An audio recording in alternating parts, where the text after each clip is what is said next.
The last film show portrays the journey of cinema from the eyes of a cute little protagonist, Samay, the personification of time itself. The writer and director Nalin navigates the audience through this journey of cinema with Samay's help and share his intimate relationship with the art form of storytelling and his obsession with the power of light. Let's try to find out how this happens.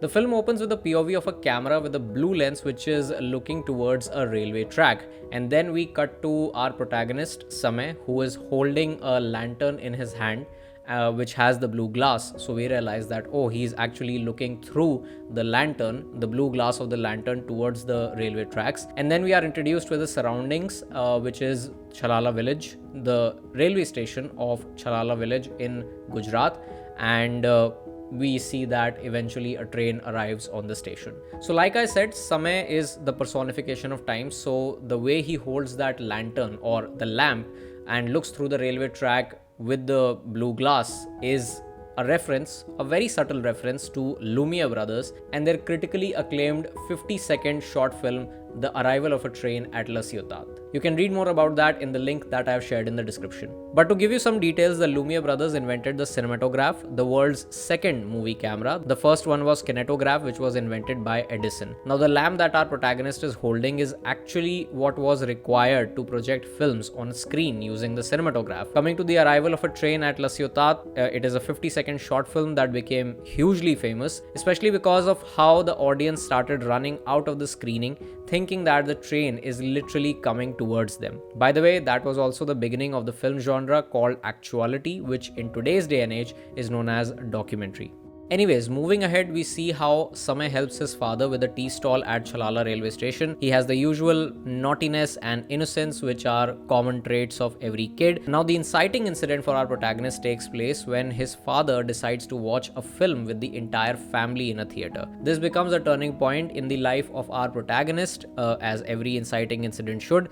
The time he spends in the theater looking at the audio-visual presentation of moving images on a giant screen gives birth to a fascination that eventually turns into obsession. The audience begins to realize that Samay has the gift of storytelling from a very young age, because he picks up all the matchbox slip covers that are lying on the railway track. He picks them up and tries to form a story in his mind just by looking at the images that are drawn on the slip covers of those matchboxes. Now, just like every other kid, Samay has also become fond of the big screen, but his fondness grows to such an extent that he starts stealing money from his father's earnings at the tea stall, and then he skips school so that he can go inside the theater and watch a movie. And his parents remain completely unaware of his mischief. He tries to sneak into the theater almost every day, even without paying for the tickets. But eventually he gets caught and is thrown away from the theater.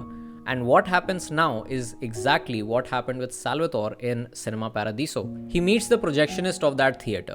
Samay meets his Alfredo, a friend named Fuzzle, who decides to fulfill the little boy's wish to see the film because he offered him a home-cooked meal. Fuzzle invites Samay to experience the world of cinema by giving him that window of opportunity to watch movies uninterrupted from the projection room. That small square slit becomes a gateway of discovery for the little boy.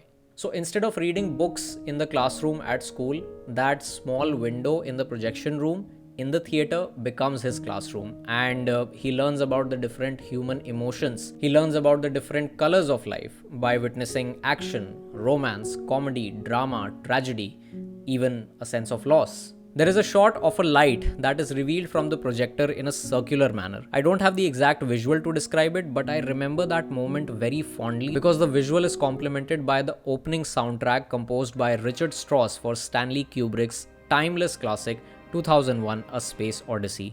And this scene resembles a lot with the iconic shot of the rising sun.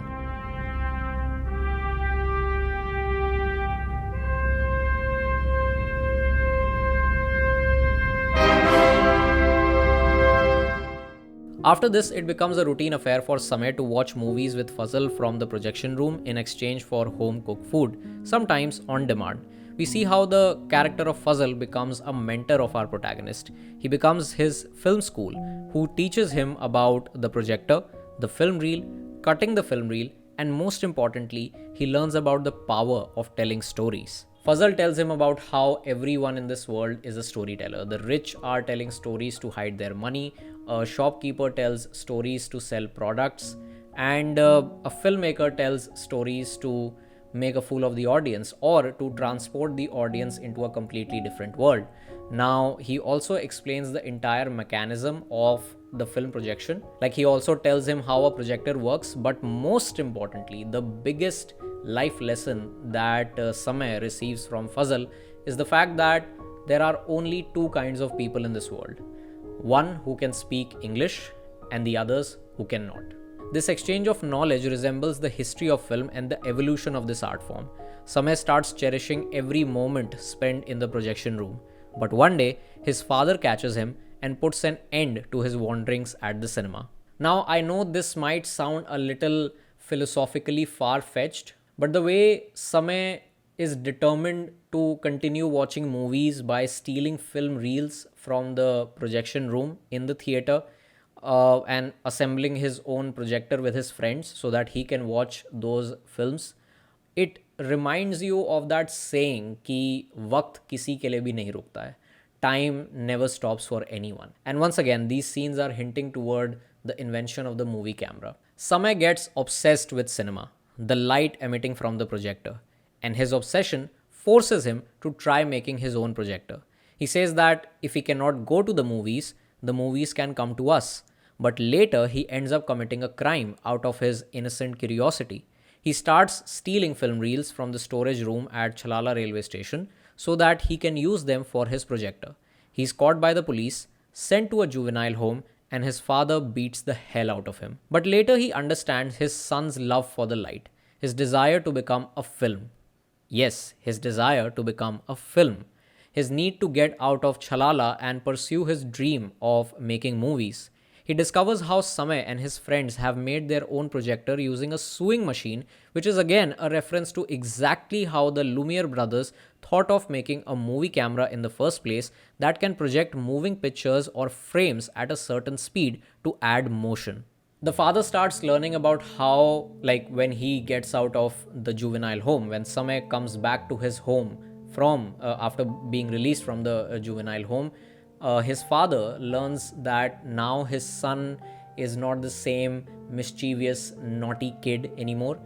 He has become what his father would like to call an ideal boy. Remember that chart which he hangs in his home? So now Samay is trying to become the ideal boy by helping his father regularly at his tea stall, by focusing on studies, reading his books and finishing his homework and the stuff. And then he also starts helping his mother for during her household chores. But then Samay receives a heartbreaking news from Fazal about the last film show in Galaxy Theatre. And the moment he sees digital projection as a replacement for film projection, it acts like a visual projection of the hidden meaning in the title of this film, the last film show. The last time when celluloid or film reel is being used to project a motion picture inside Galaxy Theatre. And if you think about it, the soundtrack of 2001 A Space Odyssey played inside Galaxy Theatre. I mean, Mr. Nalin, I love you for this. Now, this revelation shakes our protagonist to the core. He cannot believe what he is seeing in front of his eyes. So he follows the truck that is carrying the film stock and the projectors into a factory. Now, this is when we as audience witness the systematic death of film from the eyes of our protagonist. The systematic death of celluloid. We learn about how the projector is melted and transformed into spoons. We see how a film reel is unrolled and chemically destroyed and turned into bangles. Once again, like after seeing all this, Samay comes back home. He becomes the ideal boy, but then his father realizes the fact that my son is not happy. My son needs something else in his life, and I can see that from a very young age in his eyes. It's like his father realizes that it is finally time for Samay to set himself on a journey that he's destined for. So his mother packs him the lunch one last time before he leaves, the same lunch that became the reason for his friendship with Fazal. He quickly packs up, catches the train while bidding farewell to his friends and family, and also his school teacher who was his secret mentor. But the moment he walks into the train coach, all he sees everywhere are bangles, glittering after light starts falling on them. Those bangles start echoing the names of legendary filmmakers who bless him on his journey and give him the confidence that time is on his side.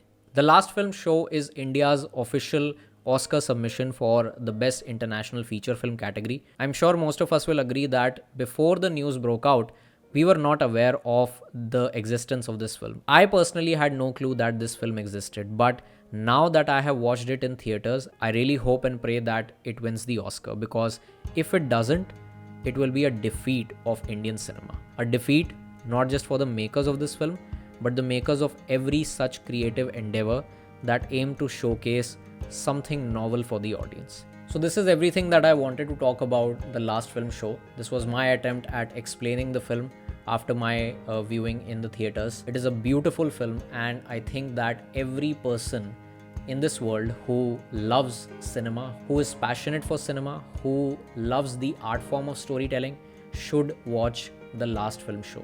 I'm not trying to sound far-fetched at all. Trust me, it's a beautiful, beautiful film, and I kid you not, I had tears in my eyes after, once the end credits started rolling. I was very emotional because some of the things that were shown in the film resembled my own aspirations. Spoiler alert. But yeah, some of my own aspirations of getting into the world of storytelling were reflected in this film. And I am so glad that Mr. Pan Nalin decided to make a film like this, which is also a semi-autobiographical presentation of his own life. Whatever you see in this film, some of the moments with Samay, some of those moments with our protagonist are actually real life events that took place in the life of Mr. Pan Nalin, who is the writer and director of this film. I really, really hope that the last film show wins the Oscar. I really hope and pray that we get an Oscar for this film in the International Best Feature Film category. And yes, with that, I'll just put an end to this video now. If you've liked it, please give it a thumbs up, share this video, and if you've liked the efforts put behind this video, don't forget to hit the red subscribe button. I will see you soon in the next one. Till then, take care of yourself, stay safe, wishing you all a very happy Diwali, and as always, long live cinema.